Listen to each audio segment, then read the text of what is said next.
네, 그러면 제가 한번 기도하고요. 저희 오늘 모임 시작하도록 하겠습니다.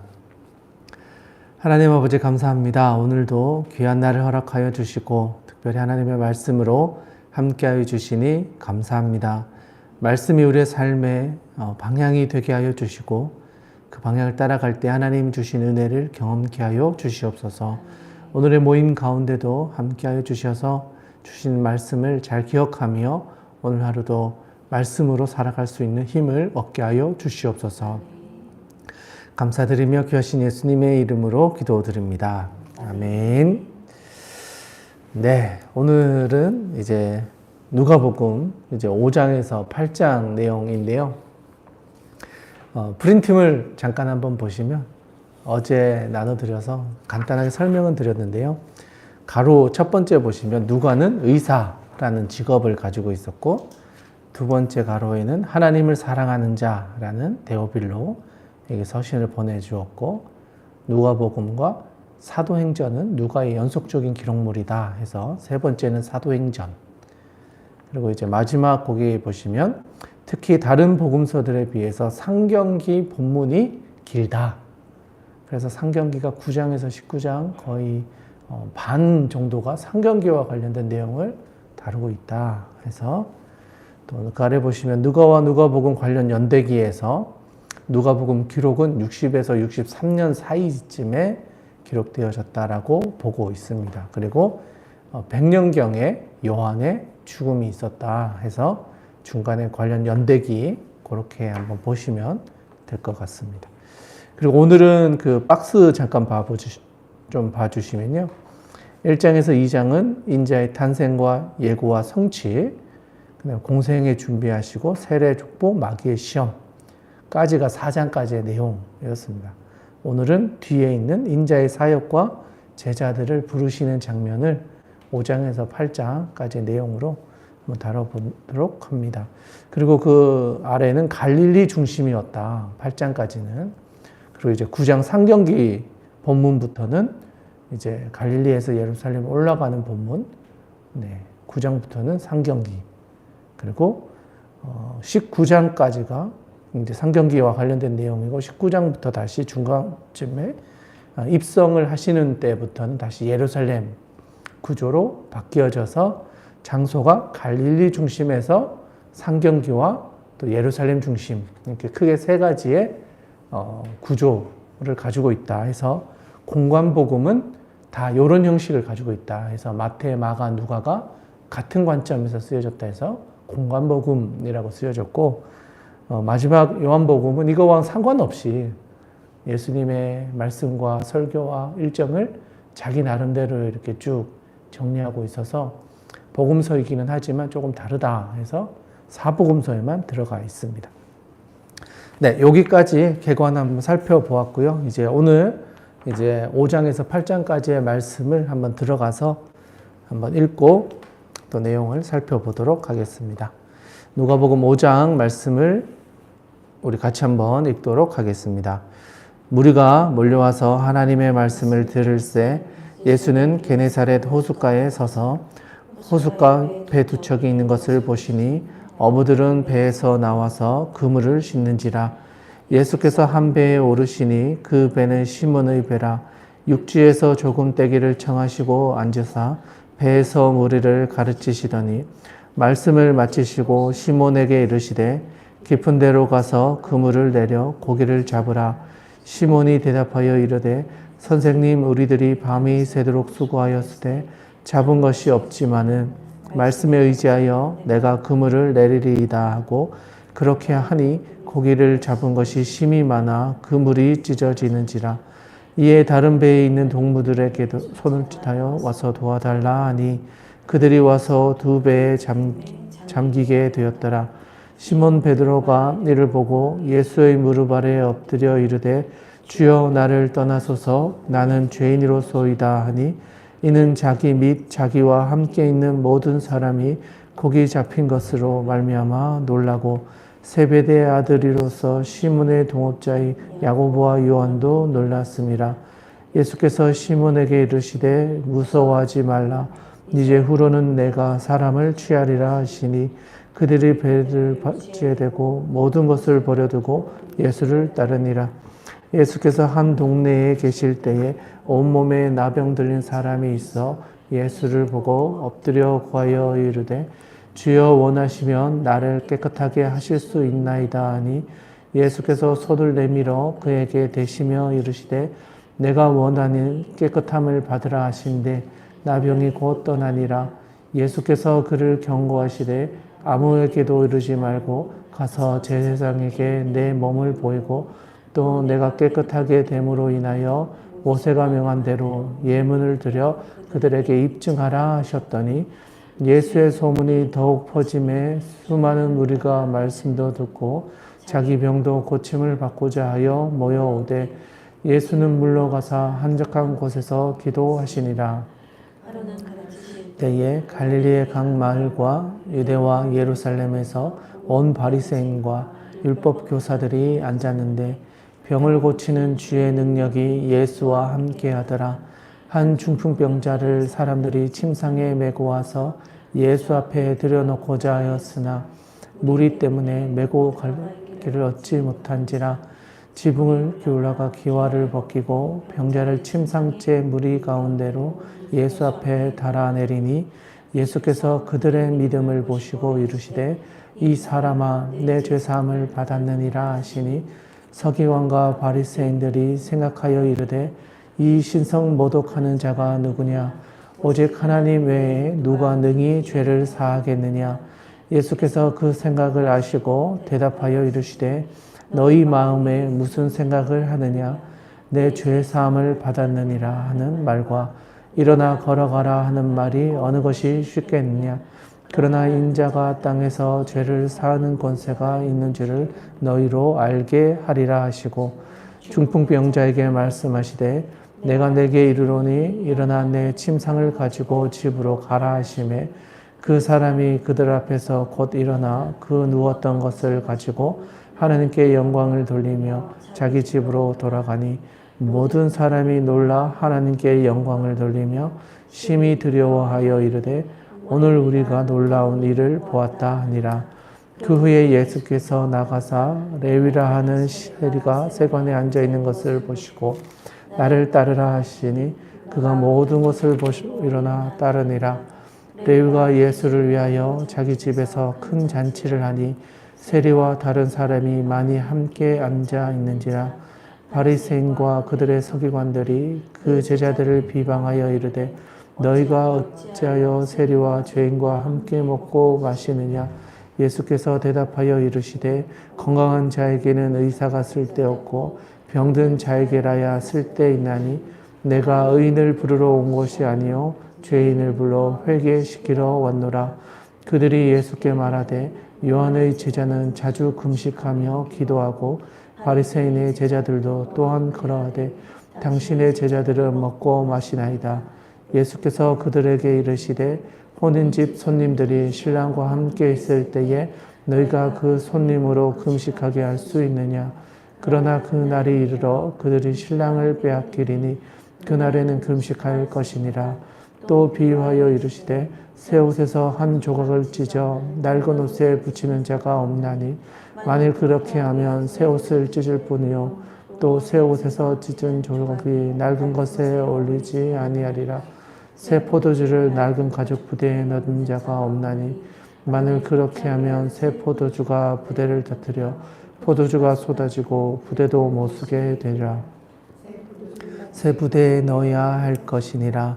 묵은 포도주를 마시고 새 것을 원하는 자가 없나니 이는 묵은 것이 좋다 함이니라. 아멘. 네, 5장 말씀 다 읽어 주셨는데요. 네, 5장에서부터 이제 예수님께서 구체적으로 사역을 하기에 앞서서 제자들을 이제 한 명씩 찾아다니시면서 부르고 있습니다. 제일 먼저 5장 이제 1절 이하의 말씀을 보니까 게네사렛 호숫가를 지나시다가 배두척을 보시고 시몬의 배에서 이제 가르치시면서 또 말씀하시면서 깊은 데로 가서 그물을 내려 고기를 잡으라 이렇게 말씀하셨습니다. 그런데 시몬이 우리가 밤새도록 수고하여 잡은 것이 없지만은 말씀에 의지해서 그물을 내리겠다 하면서 5절에서 말씀에 의지하여 내가 그물을 내리리다 하고 그렇게 하니 고기를 잡은 것이 심히 많아 그물이 찢어지는지라. 그리고 와서 그 위에 아래에 다른 동무들에게 와서 도와달라고 하는데 그 친구들이 또 와서 도와주었다라는 것을 말해줍니다. 그리고 10절에 보니까 세베대의 아들로서 시몬의 동업자인 야고보와 요한도 놀랐다 하면서 함께 있던 사람이 야고보와 요한이었다는 것을 또한 알 수 있습니다. 그래서 보면은 베드로와 야고보와 요한은 거의 세 명이 붙어서 많이 다닙니다. 이때부터 예수님의 가장 측근에 있는 세제자라는 것처럼 이제 쭉 이때부터 예수님을 더 잘 열심히 따르던 제자로 등장하고 있습니다. 그리고 이 사람들은 모든 것을 버리고 예수님을 따라 이제 그 길을 갔다 이렇게 기록하고 있습니다. 그리고 또 예수님께서 한 동네를 지나가실 때 온몸에 병 들린 사람을 만났습니다. 그래서 깨끗하기를 원합니다 하고 하실 때 이제 예수님께서 내가 원하니 깨끗함을 받으라 13절에 손을 내밀어서 말씀하시고 실제로 그가 이제 몸이 깨끗하게 변했다 하는 기록이 있습니다. 그리고 나서 16절에 보시면 예수님께서 물러가서 한적한 곳에서 기도를 하셨다라고 기록되어져 있습니다. 누가복음에는 이렇게 큰 기적이나 이사나 치유가 있으면 예수님께서 그 다음에 조용히 기도하고 있었다라는 이런 설명들이 늘 따라옵니다. 큰일이 있을 때 앞서서 기도하실 때도 있고 큰일이 있고 난 후에 또 조용히 묵상하시는 일들이 많이 기록되어져 있습니다. 그만큼 하나님의 뜻을 구하고 사람의 영광을 구하지 않고 있는 예수님의 모습이 잘 나타나 있는 복음서가 누가복음이다 할 수 있습니다. 그리고 나서 또 하루는 가르치실 때에 17절에 보시면 갈릴리 중심의 마을을 다니셨다라는 게 나오고 그리고 유대와 예루살렘에서 온 바리새인과 율법 교사들이 예수님을 또 이제 막 흠잡을 건 없나 또 이렇게 보고 있었죠. 그때 한 중풍병자였던 사람을 친구들이 기와를 벗기고 예수님께 데려와서 친구들의 믿음을 보시고 20절에 보시면 예수께서 그들의 믿음을 보시고 이르시되 이 사람아 내 죄사함을 받았느니라 하면서 그를 고쳐주었다. 중풍병자의 믿음이 아니라 그 친구들이 예수님께로만 나가면 회복되실 거다라는 그 믿음으로 나온 그것을 보시고 예수님께서 고쳐주셨다 라는 이야기를 합니다. 그리고 그럴 때 서기관과 바리새인들이 또 예수님이 행한 걸 보면서 어떻게 사람이 저런 말을 하느냐라고 하면서 예수님의 흠을 어떻게든 잡아보려고 했다라는 기록도 같이 등장합니다. 그리고 이제 27절에 가보시면 또 한 명의 제자를 부르셨습니다. 그 후에 예수께서 나가사 레위라 하는 세리가 세관에 있는 것을 보시고 나를 따르라 하니 그 모든 것을 버리고 또 예수님을 따랐다라고 하면서 레위를 부르셨다라는 걸 보여주고 있습니다. 그리고 나서 바리새인과 서기관들이 또 예수님을 따라와서 또 흠을 잡으려고 하죠. 다들 금식하는데 왜 당신의 제자들은 금식하지 않습니까? 했을 때 예수님께서 34절에 혼인집 손님들이 신랑과 함께 있을 때 너희가 그 손님으로 금식하게 할 수 있겠느냐. 곧 이제 예수님께서 죽으시는데 죽고 나면 내 제자들이 금식하게 될 거다라고 하면서 새 포도주와 새 부대를 통해서 새 것은 새 것으로 담는 것이 맞다 하면서 예수님의 앞으로의 일들에 대해서 암묵적인 예고를 그렇게 돌려서 하고 있습니다. 네, 이제 계속해서 6장 말씀으로 한번 넘어가서 6장의 말씀을 읽고 또 말씀 내용을 같이 살펴보도록 하겠습니다. 6장의 말씀입니다. 안식일에 예수께서 밀밭 사이로 지나가실새 제자들이 이삭을 잘라 손으로 비비어 먹으니 어떤 바리새인들이 말하되 어찌하여 안식일에 하지 못할 일을 하느냐. 예수께서 대답하여 이르시되 다윗이 자기 및 자기와 함께한 자들이 시장할 때에 한 일을 잃지 못하였느냐. 그가 하나님의 전에 들어가서 다만 제사장 외에서 먹어서는 안 되는 전설빵을 먹고 함께한 자들에게도 주지 아니하였느냐. 또 이르시되 인자는 안식일의 주인이니라 하시니라. 또 다른 안식일에 예수께서 회당에 들어가사 가르치실새 거기 오른손 마른 사람이 있는지라.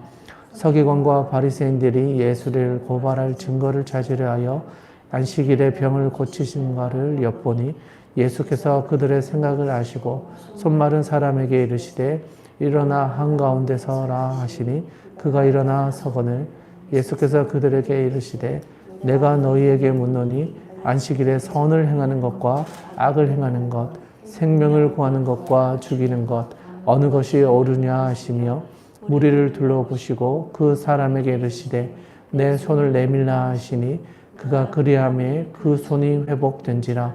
그들은 노함 가득하여 예수를 어떻게 할까 하고 서로 의논하니라.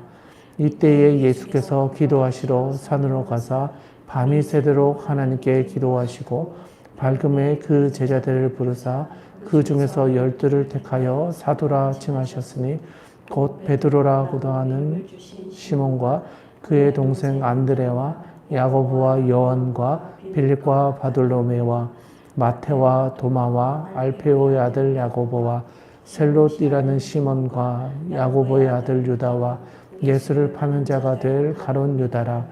예수께서 그들과 함께 내려오사 평지에 서시니 그 제자의 많은 무리와 예수의 말씀도 듣고 병 고침을 받으려고 유대 사방과 예루살렘과 드로와 시돈의 해안으로부터 온 많은 성송들이 있더라. 더러운 귀신에서 고난을 받은 자들도 고침을 받은지라. 온 무리가 예수를 만지려고 힘쓰니 이는 능력이 예수께로부터 나와서 모든 사람을 낫게 함이러라. 제자들을 보시고 이르시되 너희 가난한 자는 복이 있나니 하나님의 나라가 너희 것이며 지금 줄인 자는 복이 있나니 너희가 배부름을 얻을 것이며 지금 우는 자는 복이 있나니 너희가 웃을 것이며 인자로 말미암아 사람들이 너희를 미워하며 멀리하고 욕하고 너희 이름을 악하다 하여 버릴 때에는 너희에게 복이 있도다. 그날에 기뻐하고 뛰놀라 하늘에서 너희 상이 큼이라. 그들의 조상들이 선지자들에게 이와 같이 하였느니라. 그러나 화 있을진저 너희 부요한 자여 너희는 너희의 위로를 이미 받았도다. 화 있을진저 너희 지금 배부른 자여 너희는 주리로다. 화 있을진저 너희 지금 웃는 자여 너희가 애통하며 울리로다. 모든 사람이 너희를 칭찬하면 화가 있도다. 그들의 조상들이 거짓 선지자들에게 이와 같이 하였느니라. 그러나 너희 듣는 자에게 내가 이르노니 너희 원수를 사랑하며 너희를 미워하는 자를 선대하며 너희를 저주하는 자를 위하여 축복하며 너희를 모욕하는 자를 위하여 기도하라. 너희의 입뺨을 치는 자에게 젖뺨도 돌려대며 내 겉옷을 빼앗는 자에게 속옷도 거절하지 말라. 내게 구하는 자에게 주며 내 것을 가져가는 자에게 다시 달라 하지 말며 남에게 대접을 받고자 하는 대로 너희도 남을 대접하라. 너희가 만일 너희를 사랑하는 자만을 사랑하며 칭찬받는 것이 무엇이냐? 죄인들도 사랑하는 자를 사랑하느니라. 너희가 만일 선대하는 자만을 선대하면 칭찬받을 것이 무엇이냐? 죄인들도 이렇게 하느니라. 너희가 받기를 바라고 사람에게 구워주며 칭찬받을 것이 무엇이냐? 죄인들도 그만큼 받고자 하여 죄인에게 구워주느니라. 오직 너희는 원수를 사랑하고 선대하며 아무것도 바라지 말고 구워주라. 그리하면 너희 상이 클 것이요 또 지극히 높으신 이의 아들이 되리니 그는 은혜를 모르는 자와 악한 자에게도 인자하시니라. 너희 아버지의 자비로우심 같이 너희도 자비로운 자가 되라. 비판하지 말라. 그리하면 너희가 비판을 받지 않을 것이요 정죄하지 말라. 그리하면 너희가 정죄를 받지 않을 것이요 용서하라. 그리하면 너희가 용서를 받을 것이요 주라. 그리하면 너희에게 줄 것이니 곧 후히 되어 돌고 흔들어 넘치도록 하여 너희에게 안겨주리라. 너희가 헤아리는 그 헤아림으로 너희도 헤아림을 도로 받을 것이니라. 또 비유로 말씀하시되 맹인이 맹인을 인도할 수 있느냐? 둘이 다 구덩이에 빠지지 아니하겠느냐? 제자가 그 선생보다 높지 못하나 무릇 온전하게 된 자는 그 선생과 같으니라. 티는 보고 내 눈 속에 있는 들보는 깨닫지 못하느냐? 너는 내 눈 속에 있는 들보를 보지 못하면서 어찌하여 형제에게 말하기를 형제여 나로 내 눈 속에 있는 티를 빼라 하라 할 수 있겠느냐? 의식하는 자여 먼저 내 눈 속에서 들보를 빼라. 그 후에야 내가 밝히 보고 형제 눈 속에 있는 티를 빼내리라. 못된 열매 맺는 좋은 나무가 없고 또 좋은 열매를 맺는 못된 나무가 없느니라. 나무는 각각 그 열매로 아나니 가시나무에서 무화과를 또는 찔레에서 포도를 따지 못하느니라. 선한 사람은 마음에 쌓은 선으로 선을 내고 악한 자는 그 쌓은 악에서 악을 내나니 너는 마음에 가득한 것을 입으로 말함이니라. 너희가 나를 불러 주여 주여 하면서도 어찌하여 내가 말하는 것을 행하지 아니하느냐? 내게 나와 내 말을 듣고 행하는 자마다 누구와 같은 것을 너희에게 보이라.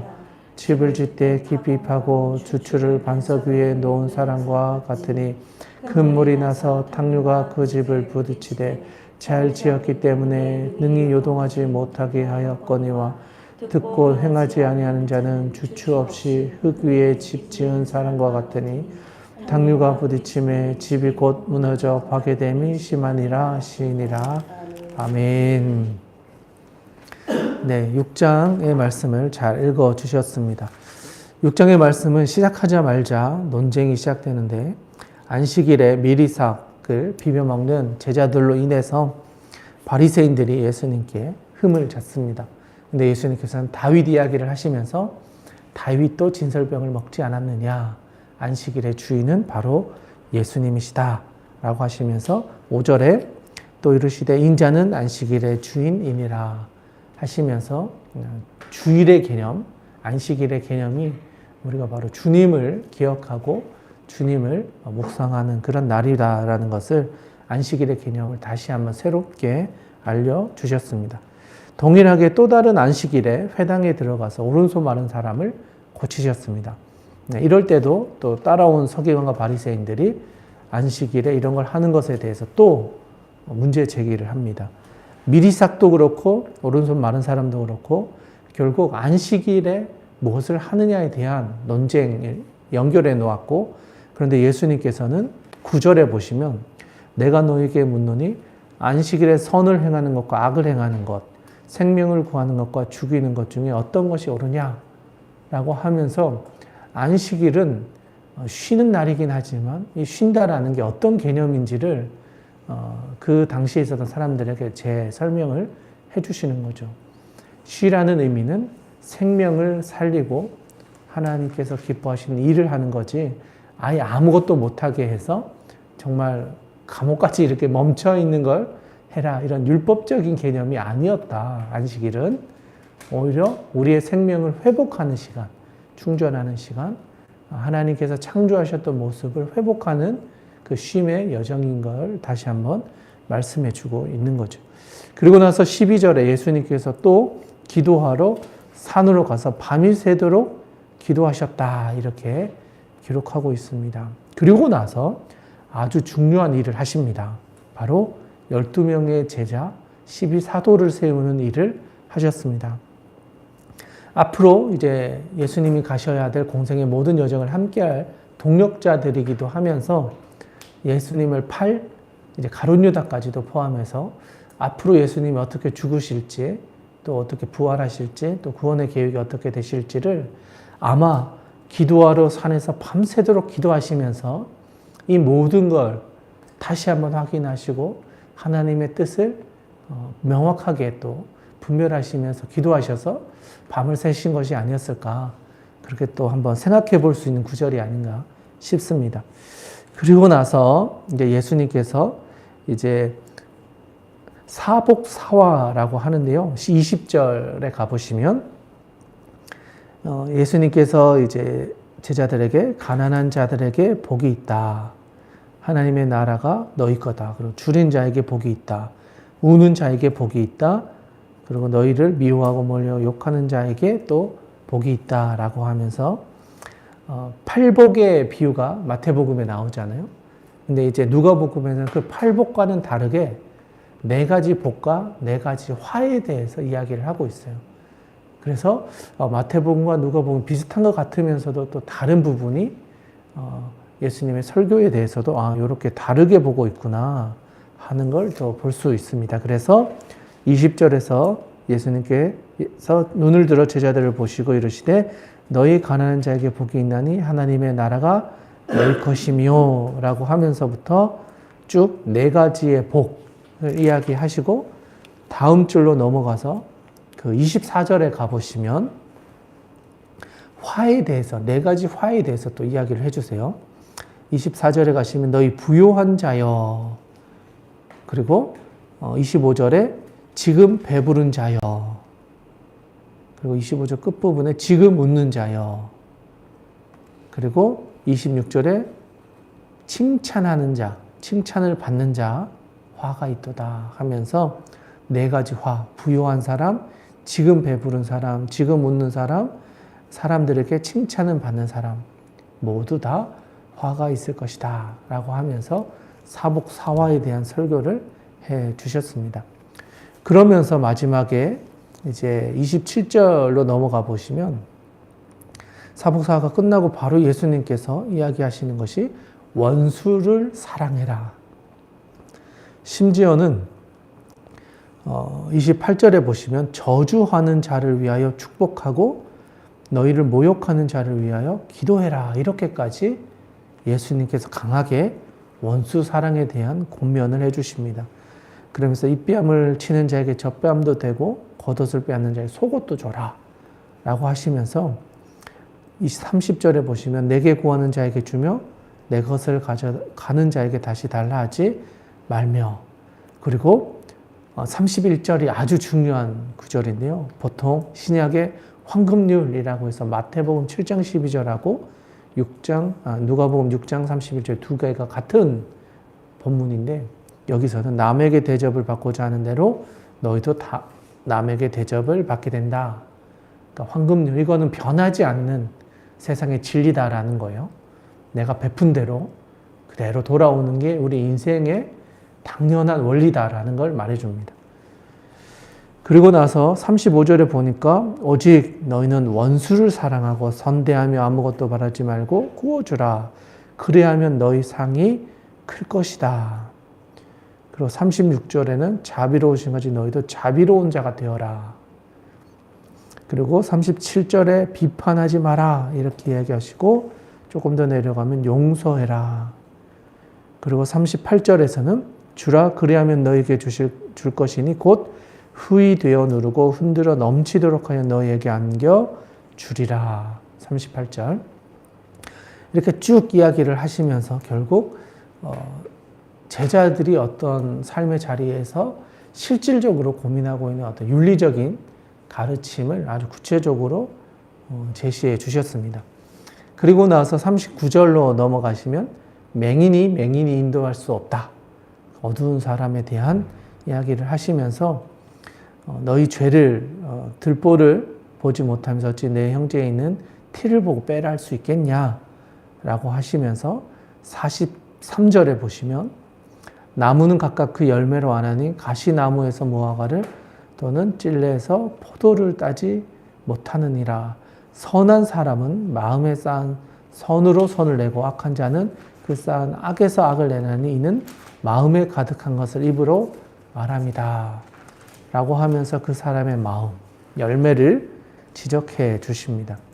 그리고 심지어 이제 46절에는 주여 주여 하면서 어찌 주님의 말씀을 행하지 않느냐라고 이야기를 하면서 반석 위에 놓은 사람의 인생과 반석 위가 아닌 흙 위에 집 지은 사람의 비유를 통해서 반석 위에 지은 인생을 살아라. 그렇게 돌려서 예수님께서 말씀해 주십니다. 그래서 여기까지 내용을 이렇게 정리하면 마태복음에서 나오는 산상수훈은 5, 6, 7장 이렇게 3장에서 이루어지는데 본문의 이제 사복사를 중심으로 시작한 이 내용을 평지설교라고 이렇게 통칭을 하고 있거든요. 6장 17절부터 이 49절까지 여기까지를 평지설교라고 해서 예수님께서 제자들을 이제 산이 아닌 그냥 이렇게 평지에서 하셨다 해서 평지설교로 또 이렇게 이름이 붙여져 있기도 합니다. 네, 이제 평지설교를 마치시고 예수님께서 이제 또 7장으로 이제 장소가 또 다른 곳으로 옮겨집니다. 이제 7장의 말씀을 또 읽으면서 우리 같이 말씀을 살펴보도록 하겠습니다. 예수께서 모든 말씀을 백성에게 들려주시기를 마치신 후에 가버나움으로 들어가시니라. 어떤 백부장의 사랑하는 종이 병들어 죽게 되었더니 예수의 소문을 듣고 유대인의 장로 몇 사람을 예수께 보내어 오셔서 그 종을 구해주시기를 청한지라. 이에 그들이 예수께 나와 간절히 구하여 이르되 이 일을 하시는 것이 이 사람에게는 합당하나이다. 그가 우리 민족을 사랑하고 또한 우리를 위하여 회당을 지었나이다 하니 예수께서 함께 가실새 이에 그 집이 멀지 아니하여 백부장이 벗들을 보내어 이르되 주여 수고하지 마시옵소서. 내 집에 들어오심을 나는 감당하지 못하겠나이다. 그러므로 내가 주께 나아가기도 감당하지 못할 줄을 알았나이다. 말씀만 하사 내 하인을 낫게 하소서. 나도 남의 수하에 든 사람이여 내 아래에도 병사가 있으니 이리로 가라 하면 가고 저더러 오라 하면 오고 내 종도로 이것을 하라 하면 하나이다.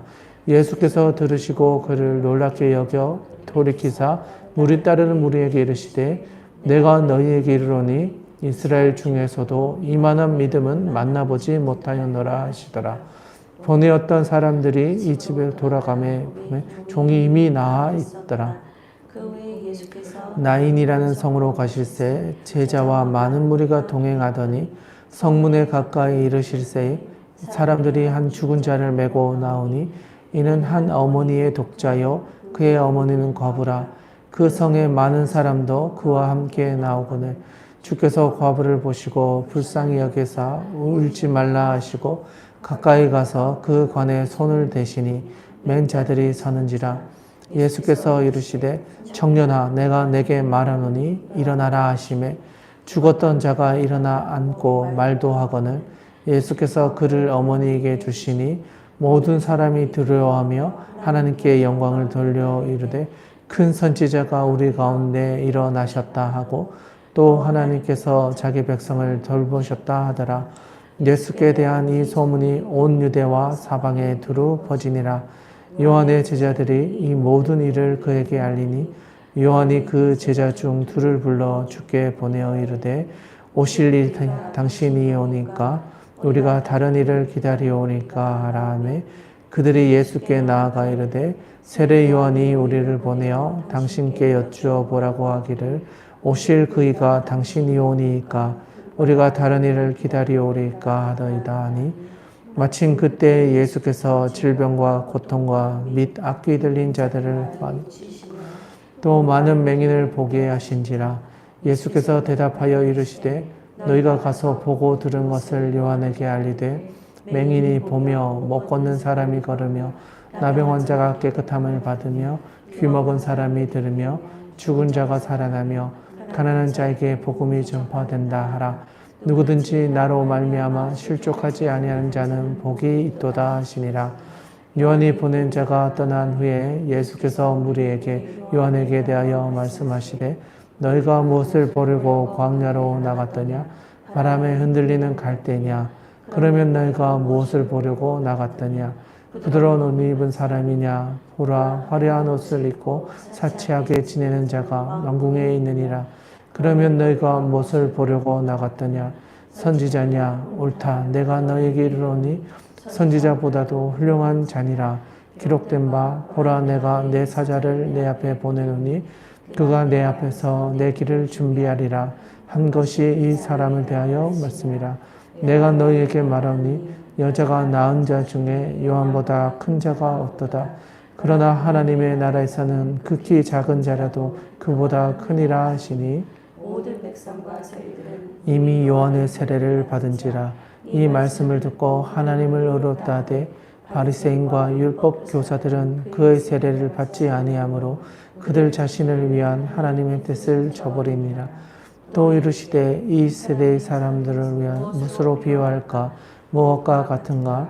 비유하건대 아이들이 장터에 앉아 서로 불러 이르되 우리가 너희를 위하여 피리를 불어도 너희가 춤추지 않고 우리가 곡하여도 너희가 울지 아니하였다함과 같도다.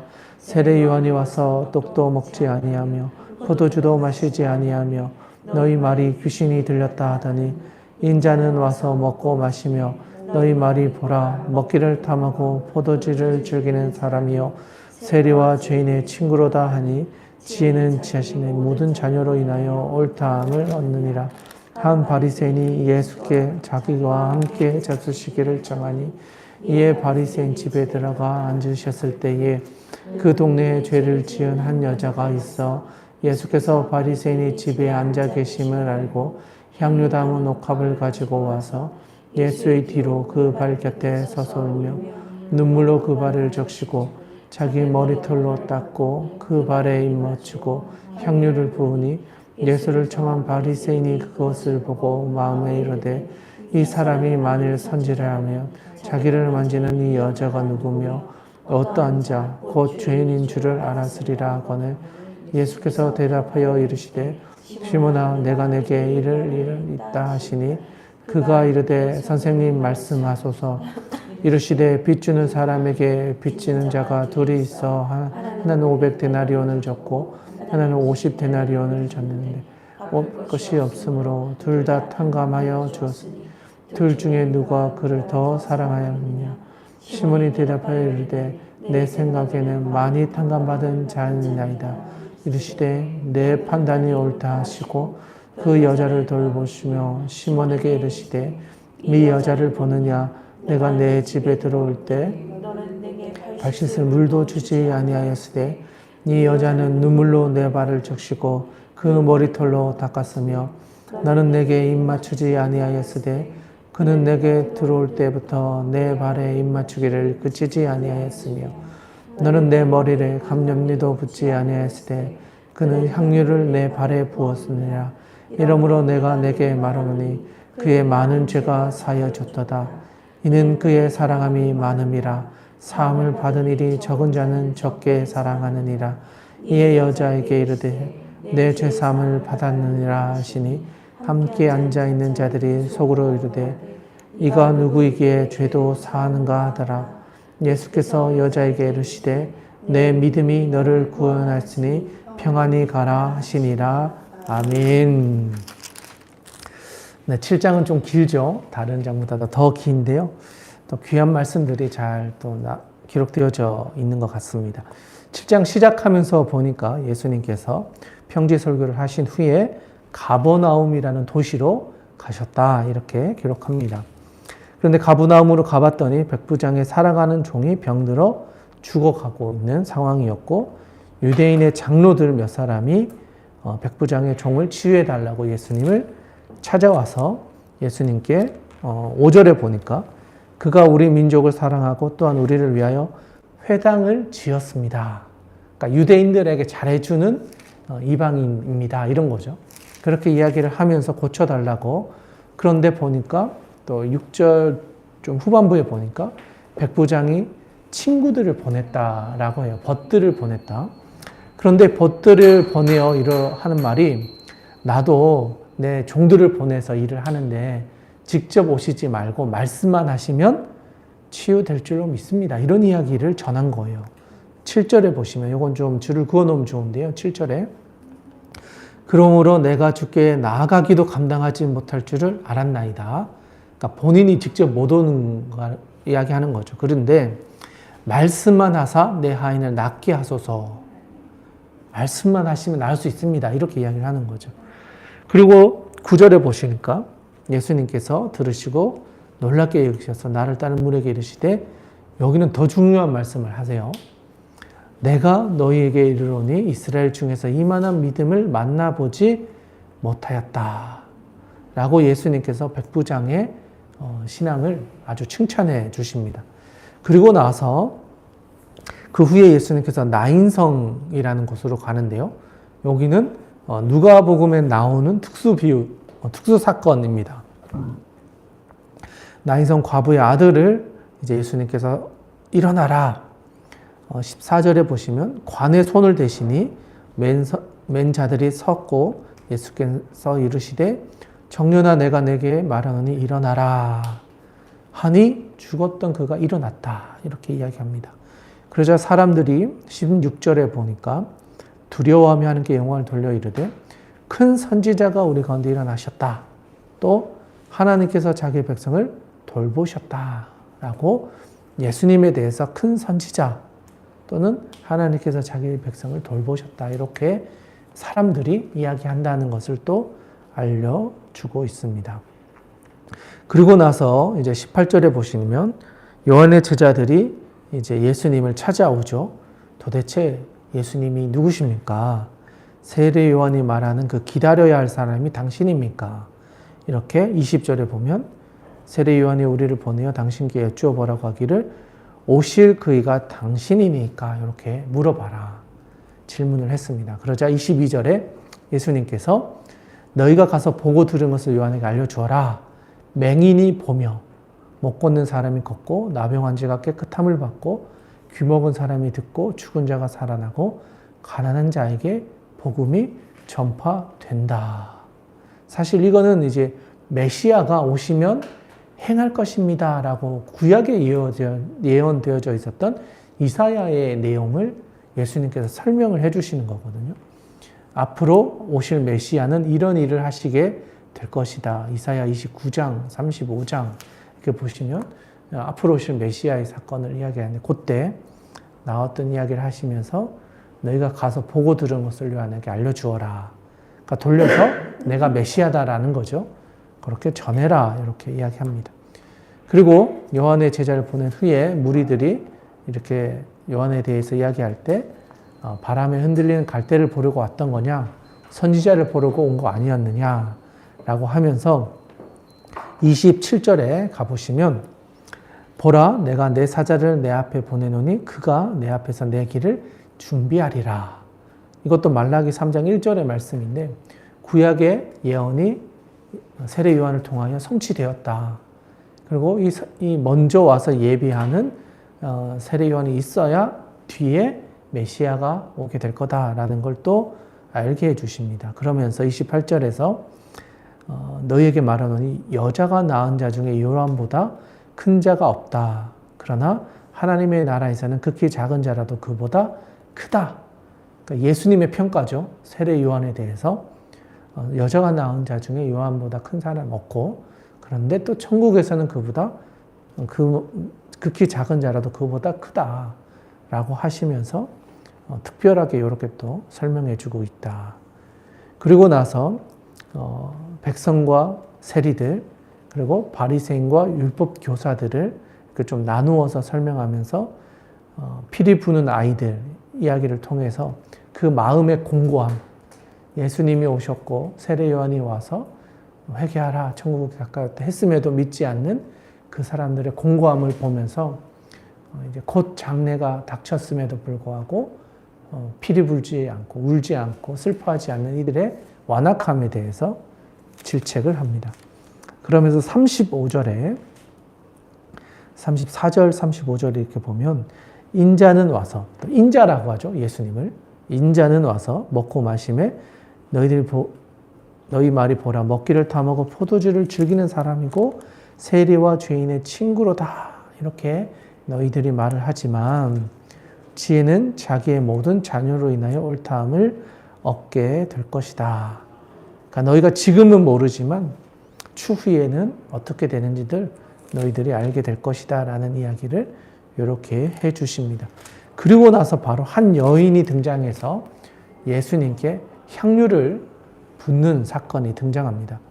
네, 36절에 보니까 그 사람이 바리새인의 집이다 이렇게 설명하고 37절에 죄 지은 여자가 또 향유를 담은 옥합을 가지고 와서 38절에 보시면 이 여인의 모습이 어땠는지를 잘 보여주는데 예수의 뒤로 왔다고요. 뒤로 그 발 곁에 서서 울며 눈물로 그 발을 적시고 자기 머리털로 닦고 발에 입 맞추고 향유를 부었다. 그런데 이제 뒤에 보니까 40절에 보니까 시모나라고 하는 걸 보니까 이 바리새인이 바로 시몬이라는 사람이었구나라는 걸 알 수 있죠. 베다니 나병 환자 시몬의 집 이렇게 볼 수 있는 거죠. 그리고 시몬에게 설명을 해주는 거예요. 41절, 42절. 요거는 이제 누가에만 나오는 표현인데요. 좀 줄을 그어 놓으시면 좋겠다 싶고요. 빚 주는 사람이 빚진 자 둘에게 500데나리온, 다른 사람은 50데나리온 이렇게 각각 주었는데 누가 더 사랑을 하는 거겠냐? 탕감을 받은 사람 중에. 그랬더니 시몬이 많이 탕감받은 자가 더 사랑받는 사람이 아니겠습니까? 그러면서 예수님께서 44절부터 쭉 설명을 하세요. 너는 나에게 이런 것도 안 해줬고 이런 것도 하지 않았지만 이 여인은 내게 눈물로 적시고 머리털도 닦고 내 발에 입 맞추고 오히려 향유를 내 발에 부어 나의 죽음을 기념하고 있는 모습을 이렇게 설명해 주고 있는 거죠.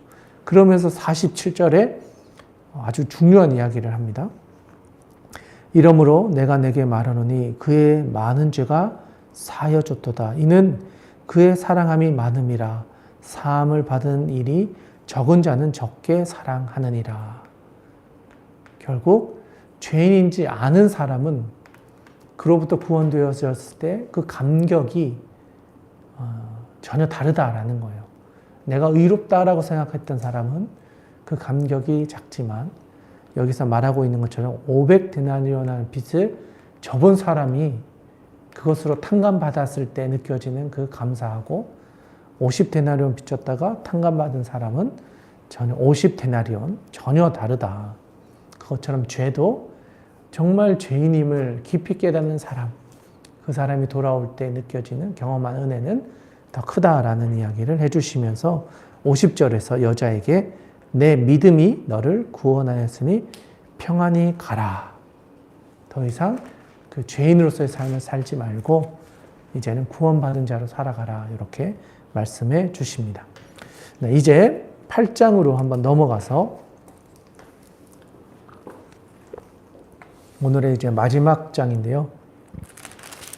마지막까지 끝까지 또 힘을 내서 한번 읽어보도록 하겠습니다. 8장 함께 읽겠습니다. 그 후에 예수께서 각 성과 마을에 두루 다니시며 하나님의 나라를 선포하시며 그 복음 전할새 12 제자가 함께하였고 또한 악귀를 쫓아내심과 병 고침을 받은 어떤 여자들 곧 7 귀신이 나간 자 막달라 마리아와 헤롯의 청지기 구사의 아내 요한나와 수산나와 다른 여러 여자가 함께하여 자기들의 소유로 그들을 섬기더라. 각 동네 사람들이 예수께로 나와 큰 무리를 이루니 예수께서 비유로 말씀하시되 씨를 뿌리는 자가 그 씨를 뿌리러 나가서 뿌릴새 더러는 길가에 떨어짐에 밟히며 공중의 새들이 먹어버렸고 더러는 바위 위에 떨어짐에 싹이 났다가 습기가 없으므로 말랐고 더러는 속에 떨어지심에 가시가 함께 자라서 기운을 막았고 더러는 좋은 땅에 떨어짐에 나서 100배의 결실을 하였느니라. 이 말씀을 하시고 외치시되 들을 귀 있는 자는 들을지어다. 뜻을 물으니 이르시되 하나님 나라의 비밀을 아는 것이 너희에게는 허락되었으나 다른 사람에게는 비유로 하나니 이는 그들도 보아도 보지 못하고 들어도 깨닫지 못하게 하려 함이라. 이 비유는 여러하니라. 신은 하나님의 말씀이요 길가에 있다는 것은 말씀을 듣는 자니 이에 마귀가 가서 그들이 믿어 구원을 얻지 못하게 하려고 말씀을 그 마음에서 빼앗는 것이요 바위 위에 있다는 것은 말씀을 들을 때에 기쁨으로 받으나 뿌리가 없어 잠깐 맞다가 시련을 당할 때에 배반하는 자요 가시떨기에 떨어졌다는 것은 말씀을 들은 자이나 지내는 중 이생의 염려와 재물과 향락에 기운이 막혀 온전히 결신하지 못하는 자요 좋은 땅에 있다는 것은 착하고 좋은 마음으로 말씀을 듣고 지켜 인내로 결실하는 자니라. 누구든지 등불을 켜서 그릇으로 덮거나 평상 아래에 두지 아니하고 등경 위에 두나니 이는 그들로 가서 그 빛을 보게 하려 함이라.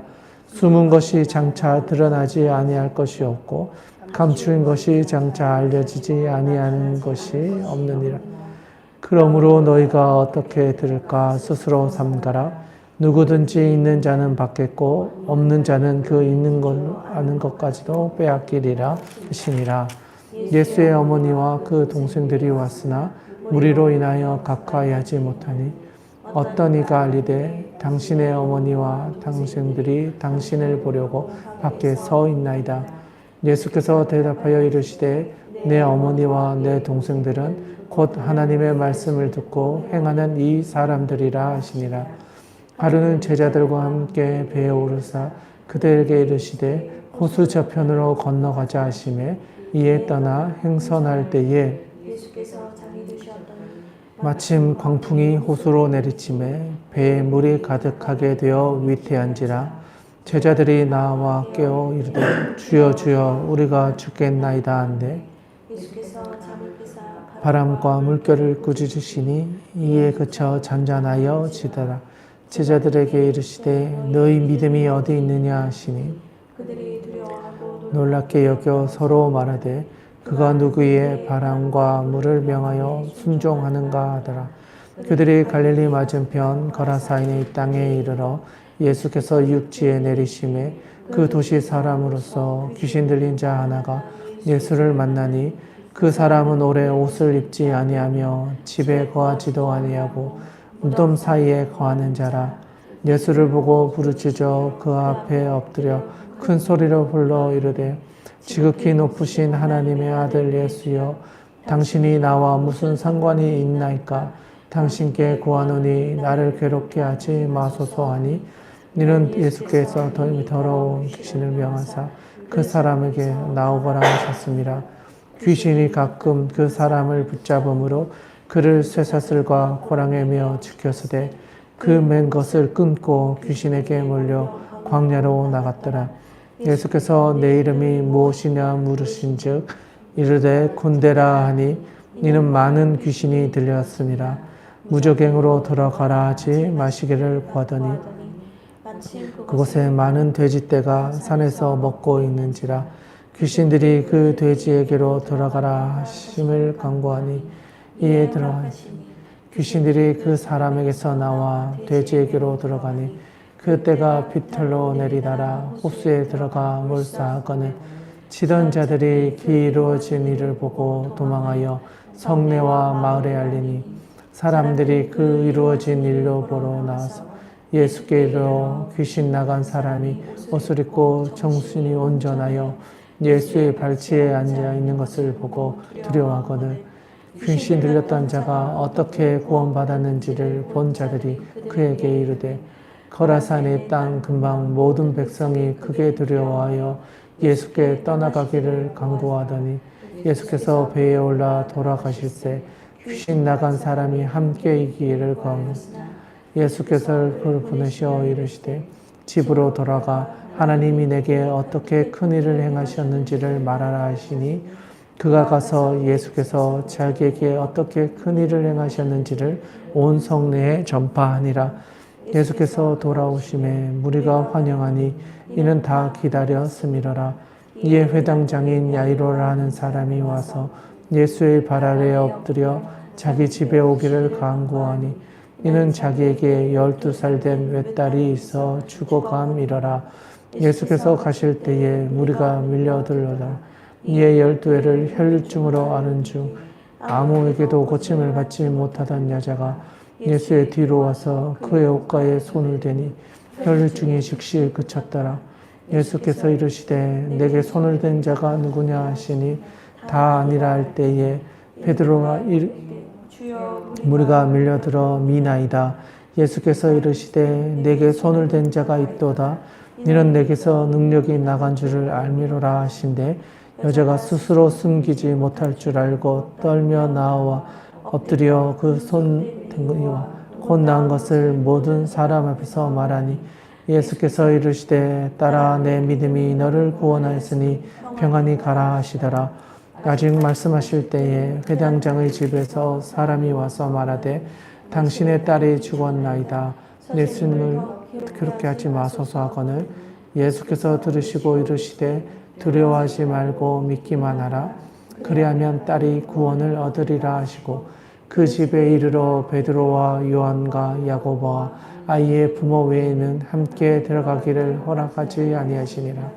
모든 사람이 아이를 위하여 울며 통곡하며 예수께서 이르시되 울지 마라. 죽은 것이 아니라 잔다 하시니 그들이 그 죽는 것을 아는 거로 비웃더라. 예수께서 아이의 손을 잡고 불러 이르시되 아이에 일어나라 하시니 그 영이 돌아와 아이가 곧 일어나거늘 예수께서 먹을 것을 주라 명하시니 그 부모가 놀라는지라. 예수께서 경고하사 이 일을 아무에게도 말하지 말라 하시니라. 아멘. 네, 또 긴 8장을 잘 읽어주셨습니다. 네, 8장에서 예수님께서 이제 비유를 하셨던 이야기가 끝나고 나서 4절에서는 두 빚진 자 비유를 하시고 죄 많은 여인을 고치신 후에 8장에 나오는 이야기는 많은 여인들이 예수님을 따르며 예수님의 사역을 함께했다.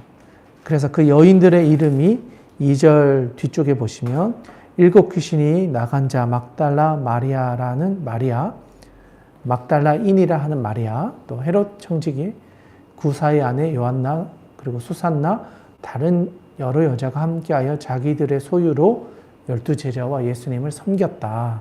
그러니까 여인들이 아주 귀한 일을 했다라는 이야기를 해줍니다. 그리고 나서 씨 뿌리는 비유 예수님께서 해주셨고요. 그리고 나서 이거에 대해서 예수님의 제자들이 물을 때 예수님이 또 그 비유를 풀어서 설명해 주십니다. 12절부터 15절에 보시면 씨는 하나님의 말씀이다.